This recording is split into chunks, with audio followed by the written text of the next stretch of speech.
In France, the extreme right failed to win one single local government in Sunday's elections. Republicans and socialists get a boost. The South African president, Cyril Ramaphosa, has reimposed COVID-19 restrictions for 2 weeks to combat a surge in the highly contagious coronavirus Delta variant. The civil war clashes in Yemen approach the city of Marib, with the advance of the Yemeni Army to the west of the capital.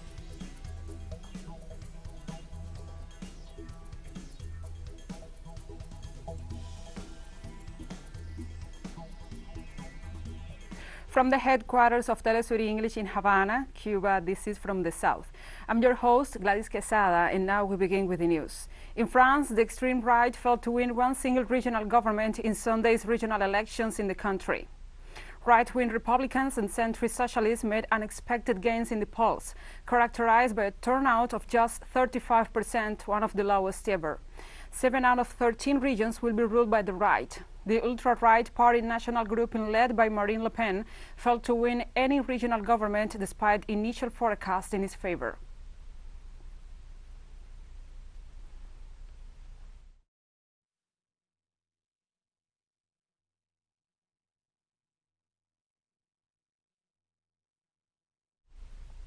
The death toll has risen to 9 people as rescue efforts continue at a collapsed Miami apartment building.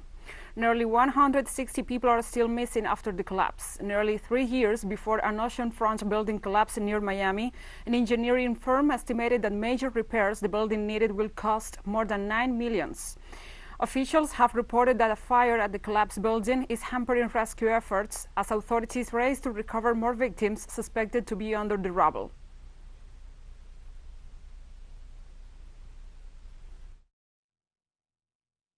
We now have 9 deaths. Very sad, very regrettable. We are here united with them in their pain. The governor has been here. We are assuring the entire community that the state has given the county all the resources, all the support it needs to continue the search and rescue. And the scores of people missing in the collapse of the beachfront condo building in Florida are no longer just a dry number, but have names and faces thanks to a makeshift memorial erected nearby. On a chain-link fence at a site serving as a staging ground for rescue teams and equipment, photos of some of the missing illustrate the despair of the loved ones, waiting for news after the sudden and still unexplained tragedy. My grandmother was in the building over here when it went down. She lived in the building, and when we arrived about 2:30 a.m. the night this happened, it was my father's mother, my grandmother, that was in the building, and my father happened to be walking and he found this, which was actually a birthday card for my grandmother. This has been going on for days, so quite honestly we don't know what to expect, but I can tell you that we're definitely very hopeful. We're holding on to faith, and we just believe that this is not over yet. At least 7 people have died and thousands got injured in an explosion in Bangladesh capital Dhaka. The blast happened in the evening at a building in Dhaka's Moxbar area, and rescuers still working at the scene to help the victims. According to rescue workers, the condition of 10 of the injured was critical, with about 50 taken to the closest hospital. The incident also damaged 7 buildings because of the force of the explosion. Reports said a gas line or gas cylinders used by a food shop could be the reason behind the blast. Certainly, this is a big explosion. Fire service and bomb disposal units of Dhaka Metropolitan Police Counter-Terrorism Unit have arrived at the scene. Their experts are working together. They are investigating the origin of the blast and the subsequent damage. In India, bomb-laden drones have hit an airbase in Kashmir, leaving 2 soldiers injured. Indian officials said Sunday they suspected drones full of explosives were used to attack an airbase in Indian-controlled Kashmir. The incident caused minor damage to a building on the base, which is located in the southern city of Jammu, while the second blast hit an open area. Rebels have primarily used classic guerrilla tactics such as ambushes, hit-and-run attacks, remote-controlled explosions, and car bombings. Forensic investigators are surveying the area.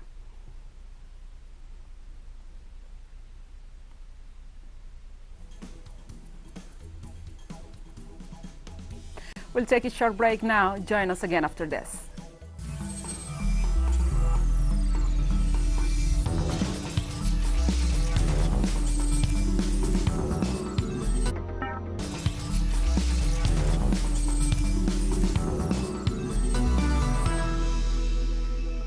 Welcome back to From the South.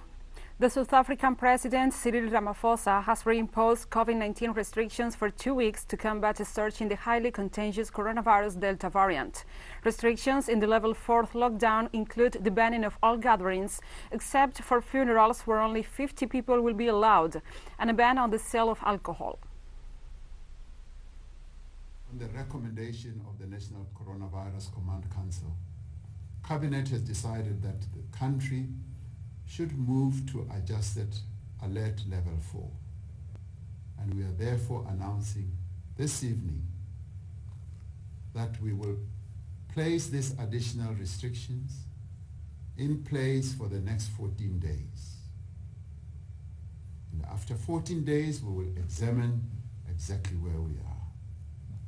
We will assess the impact of these interventions and restrictions after these 14 days. Zimbabwe has received 500,000 Sinopharm COVID-19 vaccines from China as the country continues its drive to inoculate about 10 million people. The Southern Africa country is set to receive an additional 2 million vaccines through Sinovac by next week. The vaccines came at a time when COVID-19 cases have been rising and vaccines have been running out in health facilities. More than 1.2 million people have so far received at least one of their jabs.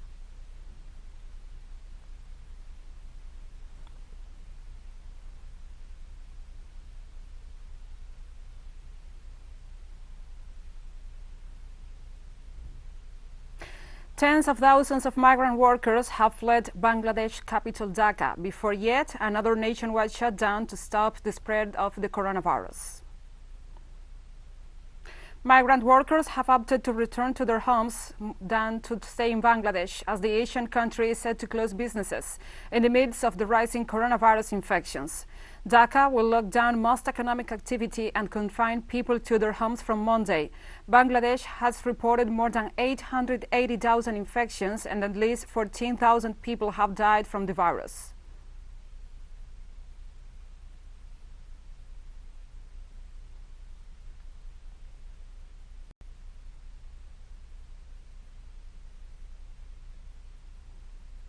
Heading home. What would we do during this lockdown? It's better even to start with my family in the village. Everything will be closed during the lockdown. There's no point sitting idle and in prison in Dhaka. I'd rather spend time with my kids and parents at home. And local media in Barbados registered a new case of COVID-19 in the last 24 hours, while the national vaccination program is progressing successfully. Health authorities reported that the country accumulates a total of 4,067 active cases and also 47 deaths since the arrival of the virus. Barbados Prime Minister Marib reported that the vaccination campaign is progressing with good results. According to health authorities' balance sheets, 47.5% of adults receive a dose of the vaccine, while 34% are vaccinated with both doses.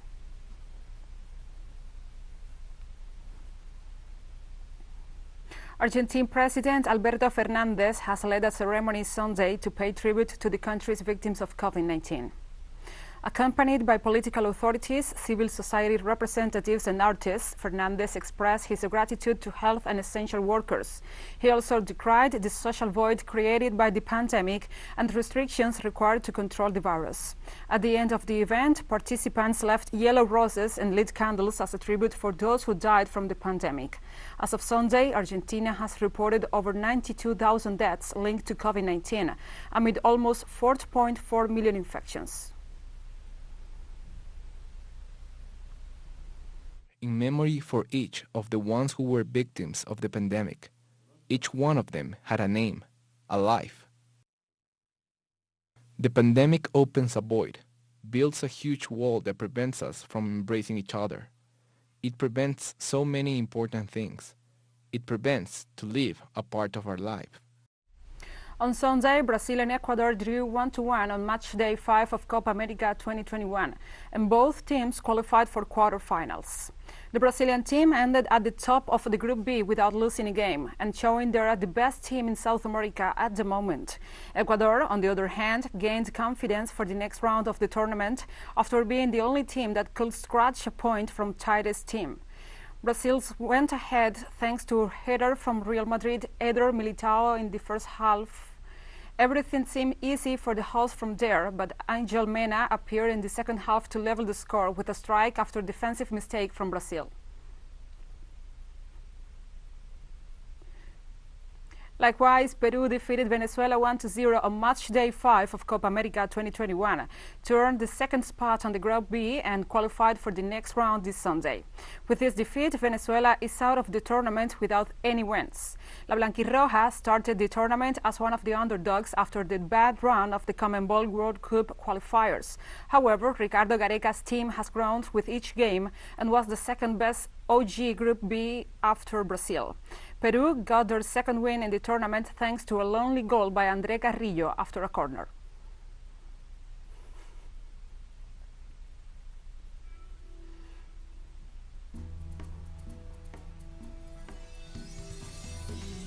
And we have more news coming up after this final short break, so stay with us.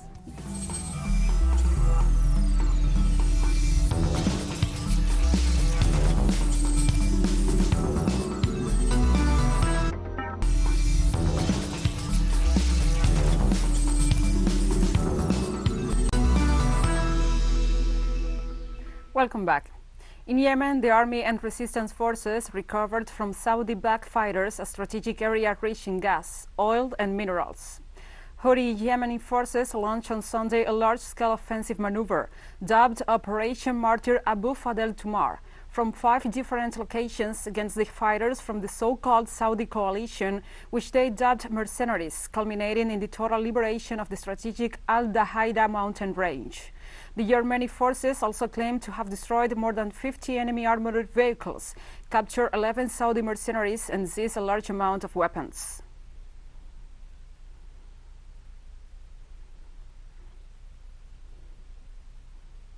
And the leaders of Iraq, Egypt, and Jordan met on Sunday in Baghdad to strengthen political and economic relations. Egypt's President Abdel Fattah al-Sisi and Jordan's King Abdullah II held a tripartite summit with Iraq's President Barham Saleh on Sunday, in the first visit by an Egyptian head of state to Baghdad in 3 decades. The construction of an oil pipeline from Iraq to Egypt crossing Jordanian territory was high in the agenda. This meeting fits within the United States' agenda of separating Iraq from bordering Iran towards countries with softer policies towards Israel.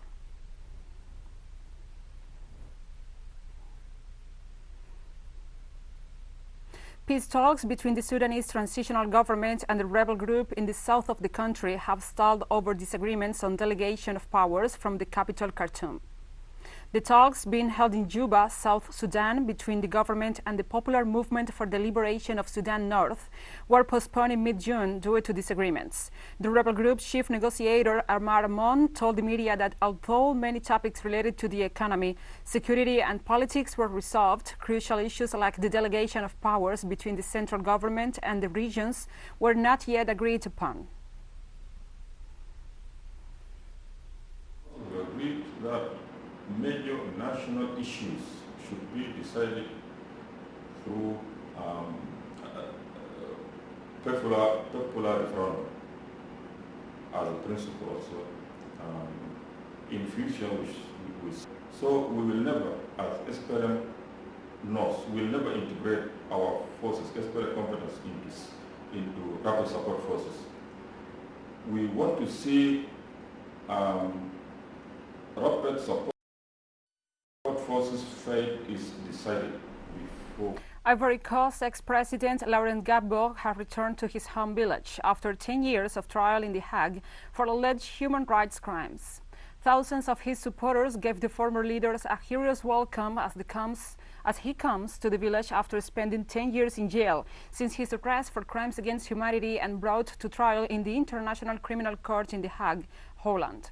He was acquitted for all charges in March and returned to the West African country in June 18th.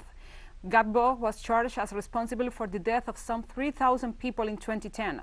Gbagbo was then president, and violence erupted following his refusal to concede electoral defeat to current President Alassane Ouattara in 2010.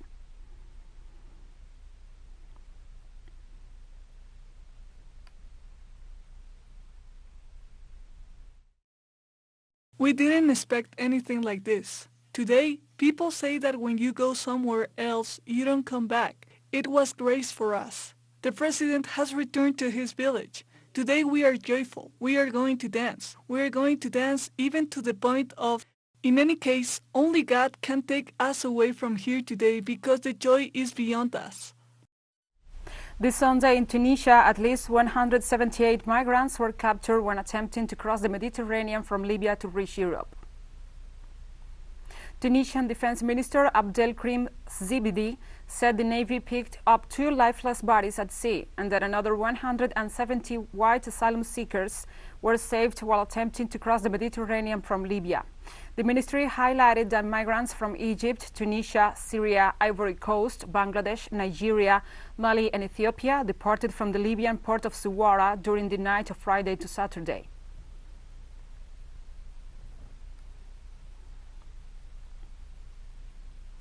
Tanzanian ambassador to China, Mwelga Kaikuri, has hailed the Chinese Communist Party for fostering development in China and other countries as the ruling party marks its 100-year anniversary. The African ambassador praised China for playing a leading role in technological development such as G5, which has benefited not only China but other countries. Tanzania is one of the African countries which have benefited immensely from the trade cooperation with China. 100th anniversary is a milestone, a very important milestone to the Communist Party, but also to China as a whole. We have seen the effort to build the nation together. Now they are still in the frontiers in terms of building a community with a shared future through initiatives like Belt and Road. But also we have seen remarkable achievement in the area of science and technology. China is a leader in technologies like 5G, a leader on the Internet of Things. 100th anniversary is a milestone, a very important milestone to the Communist Party, but also to China as a whole. We have seen the effort to build the nation together. Now they are still in the frontiers in terms of building a community with a shared future through initiatives like Belt and Road. But also we have seen remarkable achievement in the area of science and technology. China is a leader in technologies like 5G, a leader on the Internet of Things. 100th anniversary is a milestone, a very important. Thousands of people turned to the streets of Berlin Saturday into a rainbow-colored festival to celebrate the 2021 Gay Pride Month on Saturday. Encouraged by German Chancellor Angela Merkel's recent strong stance supporting LGBTQ publicity during the Euro 2020 football competition and the European Union's determination to discuss Hungary's new law banning LGBTQ propaganda, people dance and cheer as they walk across the city. The Berlin Pride Parade was billed as an alternative to Berlin's annual Christopher Street Day Parade, which is being held in a cut-down format as a march on July 24th after being cancelled last year. It's important for us to take to the streets to demand our rights. And of course Hungary is unacceptable. So imagine if something like today was not even possible, because it's simply considered propaganda by Hungary. It's important.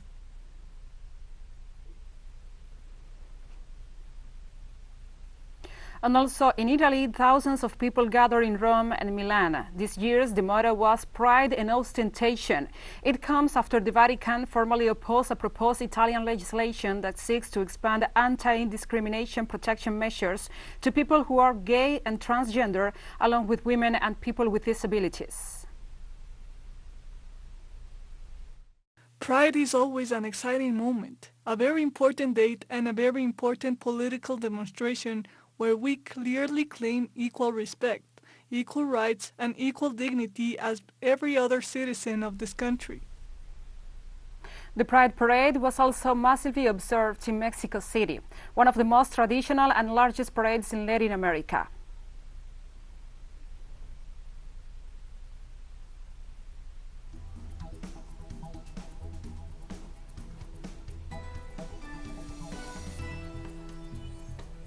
And we have come to the end of this news brief. But remember, you can find these and many other stories on our website at telesurenglish.net. And also, if you feel so inclined, please join us on social media. We are on Facebook, Twitter, Instagram, and Telegram.